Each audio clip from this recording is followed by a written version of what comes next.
देखिए class 7th के paper में मैंने क्वेश्चन पूछे थे। इसमें जो क्वेश्चन हमको बताए गए थे उसमें क्या था कि पहला वाला जो क्वेश्चन है, find the value of the unknown exterior angle.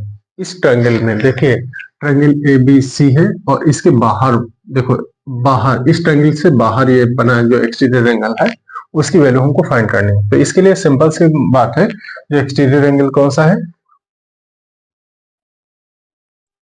इसके लिए फॉर्मूला यूज होता है एक्सटीरियर एंगल, एक्सटीरियर एंगल कौन सा, A C D. Angle A C D equals equals to किसके होता है, ये जो ए सी डी यानी एक्स की वैल्यू है वो किसके इक्वल होगी, इसके अपोजिट में। देखो इस वाले एंगल के अपोजिट में ये वाला एंगल इसका क्या है, ये लीनियर पेयर है, तो इसको छोड़ करके ये एडजेसेंट है, लीनियर पेयर भी है और इसका एडजेसेंट है। तो इस वाले एंगल को छोड़ करके इसके देखो, इसके अपोजिट में कौन कौन है, सामने इसके दोनों है। तो इन दोनों अपोजिट एंगल्स के सम के इक्वल होता है किसी भी ट्रायंगल का एक्सटीरियर एंगल। तो ये देखो इस ट्रायंगल का एक्सटीरियर एंगल ये है, ये जो है इक्वल किसके होगा, अपने दोनों अपोजिट एंगल्स के सम के। तो इनके दोनों को सम करेंगे यानी इसमें angle A B C, angle A B C और प्लस इसमें दूसरा एंगल कौन सा ऐड होगा, बी ए सी, बी ए सी यानी ऊपर वाला, तो एंगल बी ए सी।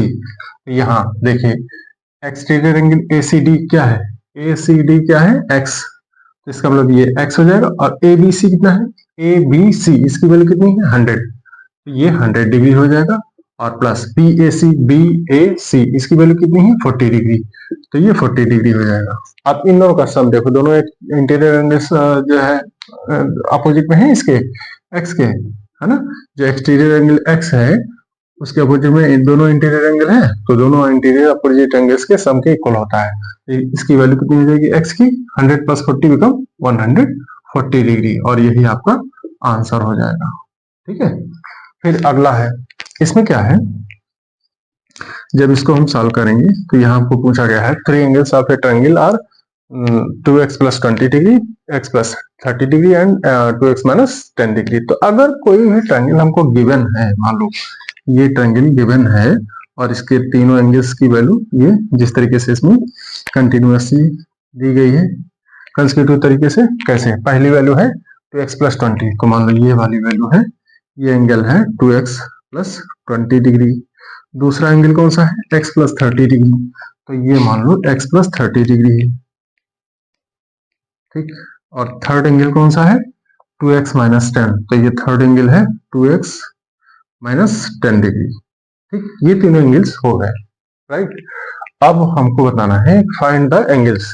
अब तीनों एंगल्स की एक्चुअल वैल्यू क्या है, न्यूमेरिकल वैल्यू क्या होती है, ये तो वेरिएबल में है, हमें इसमें बताना है कि ये कितनी कितनी डिग्री के होंगे। तो इसके लिए क्या करेंगे, वेरिएबल के फॉर्म में भी अगर ये वैल्यू दी गई है तीनों एंगल्स जो है, तो इन तीनों का भी सम वेरिएबल में होते हुए भी ये 180 के ही इक्वल तो होगा। क्यों, क्योंकि the sum of all interior angles of a triangle is always equals to 180 degree. तो इसलिए इसमें क्या होगा, angle A plus angle B plus angle C equals to 180 degree. क्यों होगा, यहाँ because the sum of all interior angles of a triangle is always equal to 180 degree. ये जो है इसका लॉजिक होता है, रीजन होता है, ठीक है। तो एंगल ए की वैल्यू है इसमें कितनी है, एंगल ए है 2x माइनस 10 डिग्री, ठीक है। तो ये हो जाएगा 2x minus 10 degree, plus angle B की वैल्यू कितनी है 2x प्लस 20 डिग्री, तो ये होगा 2x प्लस 20, और प्लस एंगल सी की वैल्यू कितनी है x प्लस 30, ठीक है। तो ये हो जाएगा x प्लस 30 और इक्वल्स टू उधर राइट साइड में 180 के ही होगा, ठीक है। तो अब यहां हम देखते हैं वेरिएबल वाला पार्ट कौन सा है, 2x और ये x, यही तीनों वेरिएबल वाले टर्म है। इनका एडिशन कितना हो जाएगा 2x plus 2x 4x plus x 4x plus x करोगे तो 5x आएगा। न्यूमेरिकल वैल्यू कितनी है? ये माइनस का 10, ठीक है, ये माइनस का 10 है, प्लस का 20 है, प्लस का 30 है, तो 30 और 20 50 हो जाएगा, और माइनस 10 करोगे तो 50 माइनस 10 जो है प्लस का 40 आएगा, ठीक। और इक्वल टू किसके रहेगा? 180 के। न्यूमेरिकल वैल्यू को उधर ट्रांसपोज कर दो, तो लेफ्ट साइड में केवल 5x बचेगा, ये 40 उधर चला जाएगा, तो 180 माइनस का 40 हो जाएगा। अब हम जानते हैं कि ये 5x इक्वल टू किसका होगा? 180 माइनस 40 करोगे तो 140 के इक्वल होगा, ठीक है। फिर x की वैल्यू निकालना, तो x इक्वल टू किसके हो जाएगा? इसके साथ में जो मल्टीपल में 5 था ये उधर जाकर के डिवाइड में हो जाएगा, ठीक, डिवाइडेड बाई 5, तो 5 बन जाओ 5, 5 टू जा 10, 4 बचेगा, 40 हो जाएगा, 5 8 जा 40, यानी कितना बचेगा? x इक्वल टू 28 डिग्री, ये x की वैल्यू आएगी, ठीक। तो जब ये x की वैल्यू आ जाएगी तो इसके बेसिस पर हम ये तीनों एंगल्स फाइंड कर सकते हैं। कौन सा? पहला है एंगल A, तो इसकी वैल्यू कितनी है? एंगल A इक्वल टू कितना हो जाएगा? कितनी है?